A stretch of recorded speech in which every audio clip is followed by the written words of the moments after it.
Sœurs, vous avez entendu l'évangile de la pêche miraculeuse. Je pense que les pêcheurs ont pêché plus de 153 poissons énormes. Mais ce qui est intéressant, ce n'est pas tellement la pêche miraculeuse, c'est l'appel du Seigneur. Il veut établir son Église déjà, Seigneur. Il lui faut les apôtres.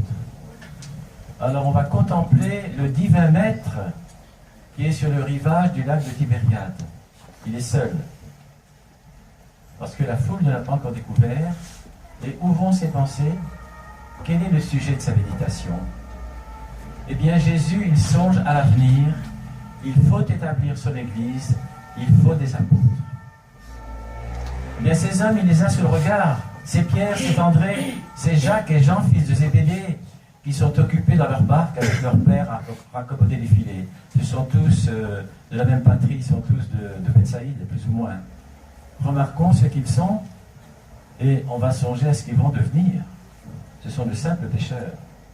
Entre les mains du Tout-Puissant, les éléments les plus infimes suffisent pour opérer de surprenantes merveilles.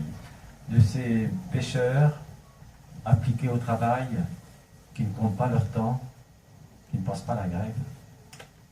Jésus découvre aussi en eux ce qui fera d'excellents instruments. Ils sont simples, courageux, laborieux, capables de dévouement. Et Jésus, vous voyez, il les trouve aptes à travailler à l'avènement du royaume de Dieu. Il se servira d'eux, et tout ce qui leur manque, il leur donnera. Il demande à Simon une place dans sa barque. Donc l'occasion se présente de demander à ces hommes un premier service. Première chose. Pourquoi il demande la barque?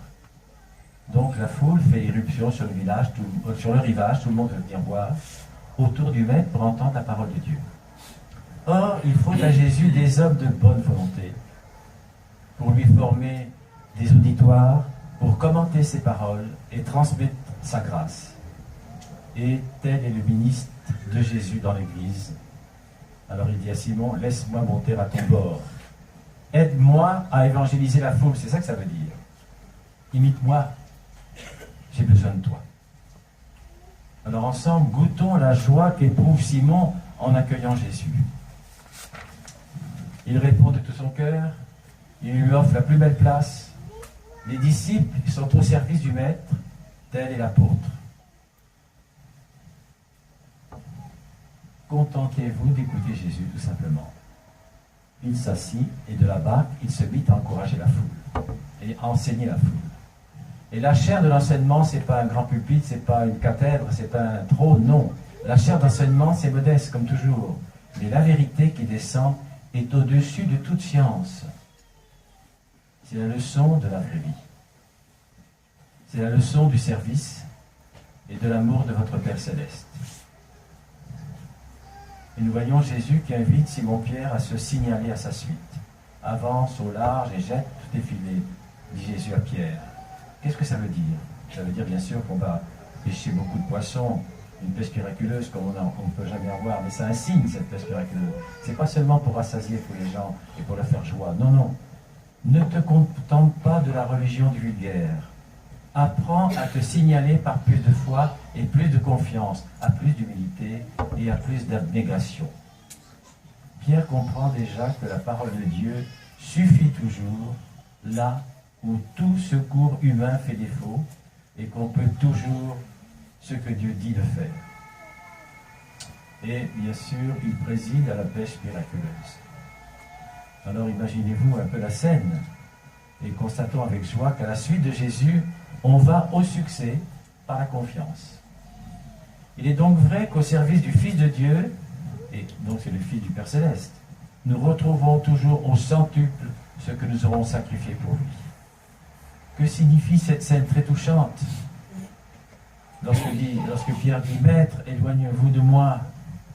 Il est aux genoux de Jésus, il s'humilie, il s'anéantit. Un homme qui se croyait quelque chose, parce que Pierre, parfois, avait un caractère pas facile, et le fait qu'il avait beaucoup péché, il pensait que quand même il avait un certain pouvoir. Il découvre tout à coup qu'il n'est rien qu'un pauvre pêcheur qui va à la pêche, hein, pas un pêcheur qui fait des péchés. Et Jésus invite Simon-Pierre et ses compagnons à tout quitter pour le suivre. Et ça, c'est très difficile. C'est ce que souvent le Seigneur nous demande. C'est ce qu'il demande aux moines qui quittent tout, la famille, tout, le monde, pour se retirer, pour prier, pour jeûner, et aussi pour faire des actions de grâce, pour que la prière change le monde. Écoutons ensemble l'appel de Jésus à ceux qu'il vient de combler. Donc il leur a fait beaucoup de joie, ils ont beaucoup péché. Dieu élève les humbles, il les aime et il les choisit.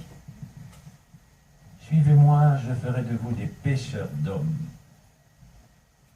C'est pour ça qu'ils ont compris tout, cette histoire de pêche miraculeuse. Le succès que vous venez de remporter est un prodige. C'est aussi un symbole et un présage. C'est-à-dire que l'humanité est au fond des abîmes. Il faut l'en tirer. Voulez-vous travailler avec moi cet apostolat? C'est un peu ce que les paroles que le Seigneur a pu leur dire. C'est-à-dire, le monde est au fond des abîmes depuis tout temps. Parce que quand on ne sert pas le Seigneur, le monde va mal. Donc il faut l'en tirer. Et Jésus pose cette question, voulez-vous travailler avec moi à cet apostolat? Et comment réagissent les disciples? Tout de suite, ils replient les filets. Ils délaissent sans hésitation la capture qui les réjouissait tout à l'heure. Ils quittent leur barque et ils se séparent de ceux qu'ils aiment. Où Dieu apparaît, l'homme ne résiste pas.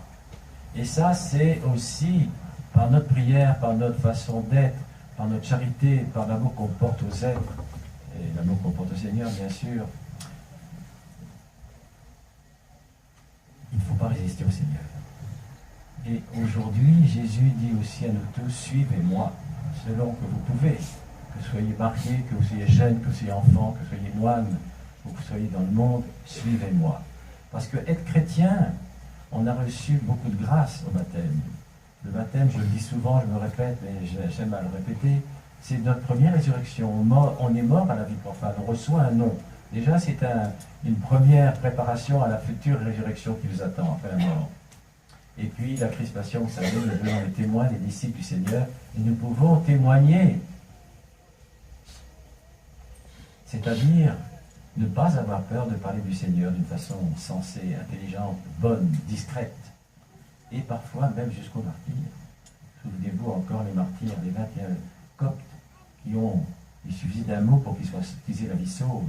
Ils ont préféré demander l'aide du Seigneur pour qu'ils puissent le servir jusqu'à la fin. Et ainsi, ils sont entrés au paradis. Alors, notre fin dernière, c'est le ciel. Alors, il faut travailler déjà sur cette terre. Le ciel, ça ne se gagne pas comme ça. Le ciel, ce n'est pas une récompense non plus. Le ciel, c'est ce que le Seigneur nous promet. Donc, le Seigneur nous dit aujourd'hui, suivez-moi. Alors, par tous vos moyens, selon votre possibilité, selon vos limites même, c'est pas grave. Soyez fidèles au Seigneur. Non seulement vous lisez l'Évangile, non seulement vous la commentez, mais aussi il faut la vivre, cet Évangile. Il faut le vivre, l'Évangile. Parce qu'il faut que nous soyons des témoins constants de Dieu. Et bien sûr, dans la vie de tous les jours, ça vous semble difficile. Je sais bien, c'est pas par des phrases, c'est pas par des prédications dans la rue, c'est pas en frappant la porte chez le voisin, non, c'est pas comme ça. C'est dans tous les actes de la vie que les gens vous remarquent que vous n'avez pas des réactions comme tout le monde. C'est-à-dire, vous pardonnez les offenses, vous aimez ceux qui vous persécutent, même ceux qui vous font du mal. C'est pas facile.